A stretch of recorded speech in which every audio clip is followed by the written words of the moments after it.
Hola, para poder entender de forma más fácil acerca de la interacción entre bomba y corazón nativo, aquí tengo algunos conceptos claves.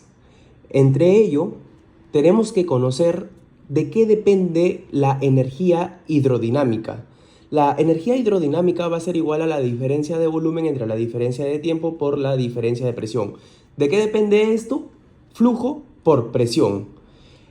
Entonces, resumiendo, si la energía hidrodinámica va a depender de estos dos factores, según la ecuación de Bernoulli, esto se podría resumir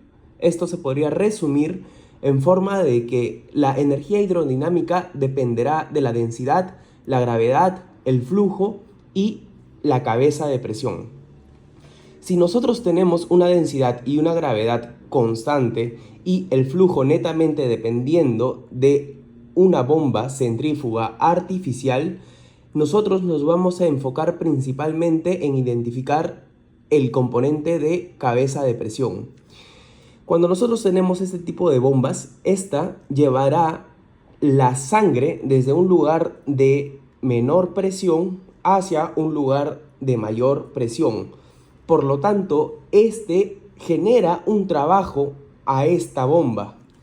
Y para que nosotros aumentemos el componente flujo, este aumenta de forma inversamente proporcional a la diferencia de presión. ¿Qué quiere decir esto? Que si la presión en la aorta es muy parecida a la presión en el ventrículo izquierdo, el flujo será mayor. Y si la diferencia de presión, o sea, en el ventrículo, es muy bajita la presión y en la aorta es muy alta la presión, esto generará un menor flujo. Por lo tanto, esto va a depender también de la eficiencia de la bomba.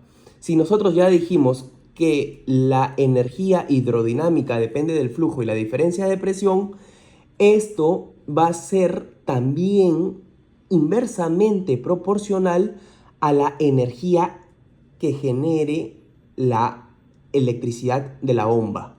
¿Y esto de qué va a depender? De dos componentes. Uno es la velocidad con la que sea programada las revoluciones por minuto y el otro vendría a ser la fuerza del torque con la que gira el hélice.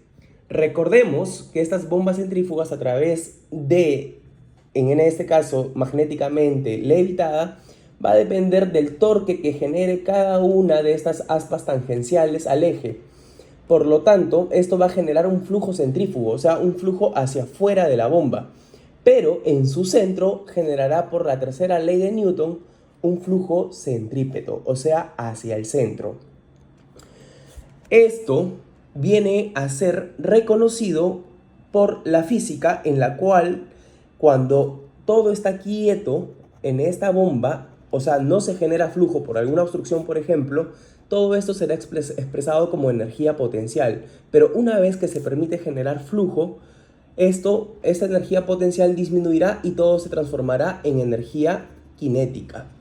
Entonces, la energía que no se convierte en movimiento o en flujo se queda como energía potencial. Esto es un primer concepto clave para nosotros poder conocer lo que es cabeza de presión. 2. Si nosotros tenemos de qué depende el flujo del dispositivo, dependerá de dos factores programados ante nuestra mano. Esta es la parte clínica a compartir.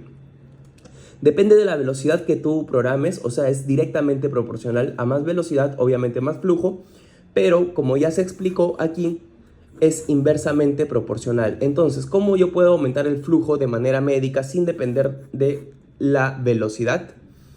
De dos maneras. Uno, aumentando la presión dentro del ventrículo izquierdo. ¿Cómo hago esto? Optimizando precarga y aumentando inotropía.